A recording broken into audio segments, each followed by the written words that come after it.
Halo, kembali lagi dengan saya Faisal Amri. Nah, sekarang kita tiba di chapter kelima. Ya, pada chapter 5 ini kita akan membahas atau memahami tentang jiran. Jiran adalah kata kerja bentuk pertama yang ditambah ing, bukan sedang melakukan tapi melainkan yang memberi arti atau berartikan menjadi kata benda. Ya, kata benda, tentu benda abstrak jadinya ya. Dan juga bisa memberi atau mengartikan sebagai kata sifat jadinya. Bahkan kata kerja bentuk ing itu memberi arti kegiatan itu sendiri.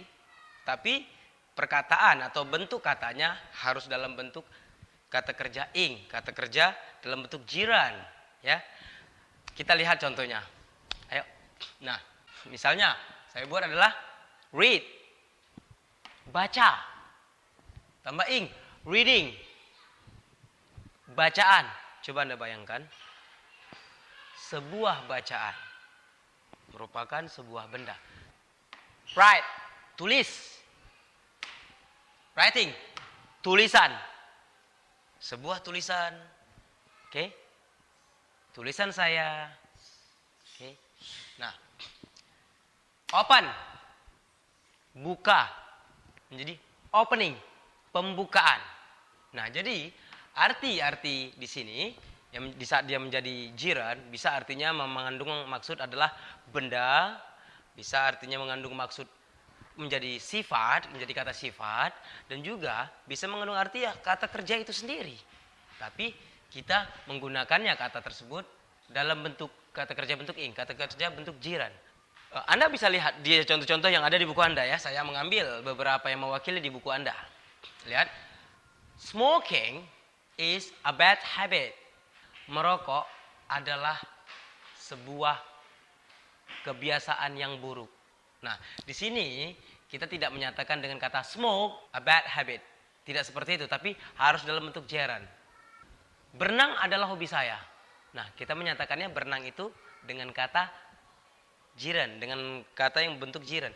Swimming is my hobby. Lihat, jadi tidak swim is my hobby, tidak seperti itu.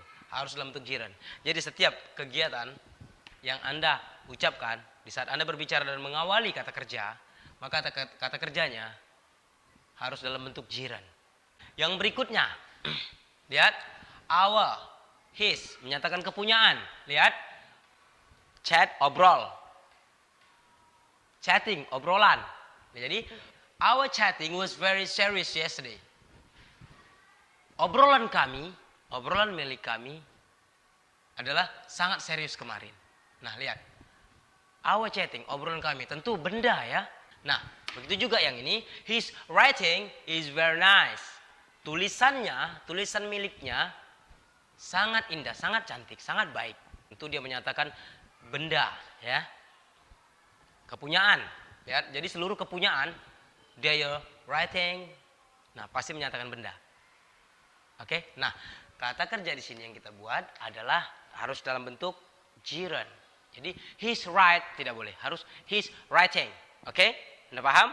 Oke, kita lanjut. They prepare for fighting. Nah, kata kerja yang digunakan harus dalam bentuk jiran. Nah, kenapa? Karena setiap ada kata depan, ya, for, before, after, atau yang lainnya, maka kata kerja setelahnya harus dalam bentuk jiran. Itu merupakan ketetapan dalam tata bahasa Inggris. Ya, nah mereka bersiap-siap untuk bertarung. Ya, bersiap-siap untuk melakukan sebuah sifat-sifat yang bertarung. Nah, jadi merupakan sebuah mengandung arti kata sifat. Ya, begitu juga yang kedua, before cooking, sebelum masak, lihat harus dalam bentuk jiran. I buy some vegetables. Saya beli beberapa atau sejumlah sayuran. Oke? Nah, ingat, setiap kata depan setelah kata depan adalah kata kerja bentuk jiran jika Anda menggunakan kata kerja. Berikutnya adalah jika dalam satu kalimat terdapat dua kata kerja, maka kata kerja yang mengikutinya, kata kerja yang berikutnya harus dalam bentuk jiran. Lihat. You have to stop. Lihat, kata kerja stop, berhenti. Talking, kata kerja yang kedua, kata kerja yang mengikuti. terhadap stop ini. Ya. Kamu harus berhenti berbicara kepadanya, ke dia. Kata kerja yang pertama, kata kerja yang mengikutinya. Ini juga merupakan ketetapan dalam tata bahasa Inggris. Begitu juga yang kedua, lihat. He doesn't allow smoking here. Dia tidak mengizinkan, atau dia tidak izin merokok di sini. Jadi merokok tidak kita buat allow smoke, tidak, harus smoking. Untuk berikutnya kita lihat gerund dalam bentuk compound noun. Dua kata yang menjadi satu. Oke, menjadi kata benda. Mari kita lihat.